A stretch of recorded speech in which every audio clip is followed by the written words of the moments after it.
نوتدونی اولین فروشگاه نوت موسیقی در ایران.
سلام دوست من، شما پیشنمایش این آموزش رو مشاهده کردید.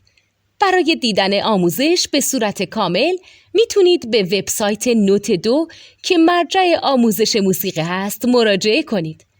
همچنین برای تهیه نوت موسیقی مرتبط با این آموزش هم میتونید به وبسایت نوتدونی که بزرگترین آرشیو نوت موسیقی در ایران هست مراجعه کنید.